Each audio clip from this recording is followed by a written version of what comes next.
Hi guys, welcome back to Education Academy. It's Poojitha here. Today we're going to be continuing reading Sideways Stories from Wayside School by Lois Satcher, illustrated by Adam Macaulay. So last time we read 3 chapters and we're going to do the same today, but we're going to read chapters 11, 12, and 13. So let's start. Chapter 11, Dana. So in this picture, it looks like Dana is itching and looks like how she has a lot of rashes. And she's doing some math, looks good. And there's some flies flying around her. Let's start reading. Dana had 4 beautiful eyes. She wore glasses, but her eyes were so pretty that the glasses only made her prettier. With 2 eyes, she was pretty. With 4 eyes, she was he would have been more beautiful. And if she had 100 eyes, all over her face and arms and her feet, why, she would have been the most beautiful creature in the world. But poor Dana wasn't covered from head to toe with beautiful eyes. She was covered with mosquito bites. Miss Jules picked up her yardstick and said, "Now it's time for arithmetic." "Oh no, Miss Jules," said Dana. "I can't do arithmetic. I itch all over. I can't concentrate." "But we have all kinds of arithmetic," said Miss Jules. "Addition without carrying, addition with carrying, and carrying without addition." "I don't care," cried Dana. We have that too," said Miss Jules. "Addition without carrying. Now stop carrying on." Dana whined. "I can't, Miss Jules. I itch too much." "And I'm too thirsty," said DJ. "I'm too hungry," said Ron. "I'm too stupid," said Todd. Miss Jules hit her desk with her yardstick. Everyone stopped talking. Miss Jules said, "We're going to have arithmetic now, and I don't want to hear another thing about it." "But Miss Jules, I really do itch. I can't do arithmetic," Dana whined. "No," said Miss Jules. "Arithmetic is the best known cure for an itch. How many mosquito bites do you have?" "I don't know," said Dana. "Over 100? First I try scratching one, but then another one starts to itch, so I scratch that one, and that one stops. And another one starts, so I scratch that one, and the itch moves down to another one. Then it goes back to the first one. The itch just never stays in the same place. I just can't scratch them all. What you need is a good, strong dose of arithmetic," said Miss Jules. "I would rather have calamine lotion," said Dana. "Remember, Dana," said Miss Jules, "mosquito bites itch, not numbers." "So what?" said Dana. Miss Jules continued, "We'll just have to turn mosquito bites into numbers." "I'm a mess," Dana moaned. Miss Jules began to turn the mosquito bites into numbers. How much is 3 mosquito bites plus 3 mosquito bites?" she asked. Rondi raised his hand. 6 mosquito bites," she answered. "How much is 6 mosquito bites minus 2 mosquito bites?" asked Miss Jules. 4 mosquito bites," said DJ. "How much is 5 mosquito bites times 2? asked Miss Jules. 10 mosquito bites," said BB. "Very good," said Miss Jules. "I still itch," Dana complained. "I've got one more question," said Miss Jules. "How much is 49 mosquito bites plus 75 mosquito bites?" Nobody raised a hand. "Think, class," said Miss Jules. "This is for Dana." Nobody knew the answer. Dana's itch began to get worse and worse. At last, Dana began counting her own mosquito bites. She counted 75 on one side and 49 on the other. Then she added them together for a total of 124 mosquito bites. 124 mosquito bites, Dana called. "Very good," said Miss Jules. Dana had 125 mosquito bites, 24 mosquito bites, and none of them itched anymore. That's good. So looks like we learned a lesson here that arithmetic kind of helps your mosquito bites. "I'm still thirsty," said DJ. "Can arithmetic do anything for that? I'm still tired, said Ron. I'm still hungry, said Terrence. I'm still stupid, said Todd. I'm glad we turned my mosquito bites into numbers instead of letters, said Dana. I could never spell mosquito. So let's read chapter 12 now. Chapter 12. So it looks like there's a picture here of Jason. And I think he's stick to his chair. I think there's some people trying to help him get it out. And it looks like he's upside down, which is kind of weird. Okay, chapter 12. Jason. Jason had a small face and a big mouth. He had the second biggest mouth in Miss Jewel's class. And there were an awful lot of big mouths in that class. Miss Jewels, Jason called without raising his hand. Joy is chewing gum in class. Joy had the biggest mouth in Miss Jewel's class, and it was filled with gum. There was hardly even room for her tongue. Joy, I'm ashamed of you, said Miss Jewels. I'm afraid I'll have to put your name on the board. That's okay, Miss Jewels, Jason called. I'll do it. Jason hopped out of his seat and wrote Joy's name on the blackboard under the word discipline. So I think Jason is a lot enthusiastic. While he was up, Joy took the glob of gum out of her mouth and placed it on Jason's chair. Rondi and Allison giggled. Jason walked back from the blackboard to his desk and sat down. Miss Jewels, he called, I'm stuck.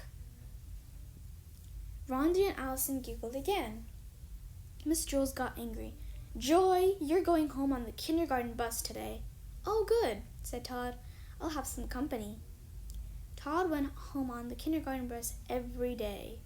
He could never seem to make it on 12 o'clock without getting into trouble 3 times. His name wasn't even on the blackboard yet, but he knew that by 12 o'clock he would be up, checked and circled. Miss Jewels, what am I going to do? I'm stuck. I'm going to have to stay here for the rest of my life, said Jason. Joy, tell Jason you're sorry, said Miss Jewels. I'm sorry, Jason, said Joy. Oh, that's okay, Joy, said Jason. I don't mind. Try to get up, Jason, said Miss Jewels. Jason tried. I can't, Miss Jewels. I'm stuck. Miss Jewels asked the 3 Erics to help. Eric Fry, Eric Ovens, and pulled Jason. Eric Bacon held the chair. Stop, cried Jason. You'll rip my pants. Rondi and Allison giggled. All right, said Miss Jewels. Let's try ice water. That should freeze the gum and make it less sticky. I'll go get some from Miss Mush. Miss Mush was the lunch teacher at Wayside School. She had the remarkable ability to undercook a dish and overcook it at the same time. Her specialty was a nice, hot bowl of mud. She called it porridge. Jason looked at Rondi and Allison. No, Miss Jewels, he said. Don't leave me. Besides, Miss Mush's ice water is probably warm. Don't be silly, Jason, said Miss Jewels. I'm sure I'll be at least cold as her soups. Rondi and Allison leered at Jason. No, Miss Jewels, don't go, begged Jason. I'll be right back, Jason, said Miss Jewels. She went to Miss Mush for some ice water. As soon as Miss Jewels stepped out of the door, Rondi and Allison jumped up from their seats and started to tickle Jason. He laughed until his hair turned purple. The girls got back to their seats as Miss Jewels returned. Miss Jewels carried a big bucket of ice-cold water. Oh no, please don't, Jason begged. We have no choice, said Miss Jewels. She threw the water all over him. Well, said Miss Jewels, try to get up. Jason was drenched. I'm all wet and I'm cold, and I'm still stuck. Oh well, it didn't work, said Miss Jewels. At least we tried. Now I guess we'll have to cut your pants off. Jason and Allison giggled. No, Miss Jewels, no, Jason screamed. I don't mind being stuck here. It's really I'm really very comfortable. Don't be silly, Jason, said Miss Jewels. Don't cut off my pant, said Jason. The 3 Erics can carry you to the bathroom, said Miss Jewels. I'll ask Lois to call your mother. She can bring you a new pair of pants. The 3 Erics took hold of Jason's chair and turned him upside down. No, Miss Jules, said Jason. Now we'll always have a place to sit down. I won't have to worry about finding a seat on the bus. The three Erics began to take him away. Wait, said Miss Jules. If I can get Jason unstuck, do I still have to go home on the kindergarten bus? All right, said Miss Jules. If you can somehow get Jason free, you don't have to go home early. Don't trust her, Miss Jules, said Jason. He was still hanging upside down.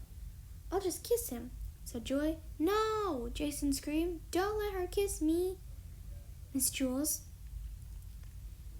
Throw water on me, tickle me, cut off my pants, hang me upside down from the ceiling, but don't let her kiss me. I'll just kiss him on the nose, said Joy. Well, we got nothing to lose, Jason, said Miss Jules. Ooh, who would want to kiss Jason, said Allison. Jason hung helplessly upside down. Helplessly means like he can't help himself. Joy stepped up and kissed him on the nose. Jason fell off the chair and hit his head on the nose. Rondi and Allison giggled. Darn, said Todd. Now I'll have to go home alone again. Joy erased her name from the blackboard. So it looks like we saw that Jason eventually fell down from the chair with some problems. Okay, let's read chapter 13, Rondi. So if we see this picture here, it looks like Rondi doesn't have a front tooth, which is kind of funny. And looks like he has traced line shirts. It's interesting. Let's start reading. Rondi had 22 beautiful teeth. Everyone else had 24. Rondi was missing her two front teeth, and those were not the most beautiful of all. Your front teeth are so cute, said Miss Jules. They make you look just adorable. But Miss Jules, said Rondi, I don't have any front teeth. I know, said Miss Jules. That's what makes them so cute. Rondi didn't understand. Ooh, Rondi, I just love your two front teeth, said Maricia. I wish I had some like that, but I don't have them. That's why I love them so much, said Miss Maricia. Oh, this is just silly, said Rondi. Everyone thinks that teeth I don't have are cute. I'm not wearing a coat. Don't you all just love my coat? And what about my third arm? I don't have one. Isn't it lovely? Love your hat, Rondi, said Joy. I'm not wearing a hat, Rondi screamed. That's what makes you so interesting, said Joy. Don't you think so, Leslie? Oh, yes, said Leslie. It's a very nice hat. Nice boots, too. I'm not wearing boots, Rondi insisted. Yes, said Joy. Very nice boots. They go so well with your hat. What hat? Asked Rondi. Yes, Leslie agreed. Rondi showed excellent taste by not wearing the hat or the boots. They go so well together. Rondi had had enough. She covered her face so nobody could see her hat. She covered her feet under her desk so nobody could see her boots. Then she covered her mouth tightly so nobody could see her two front teeth. Suddenly everybody was sitting near her and began to laugh. What's so funny? Asked Todd. The joke Rondi didn't tell, asked Jason. Ask Rondi not to tell it again, Todd, said Calvin. Rondi, said Todd. Don't tell it again. Rondi was horrified. She didn't know what to do.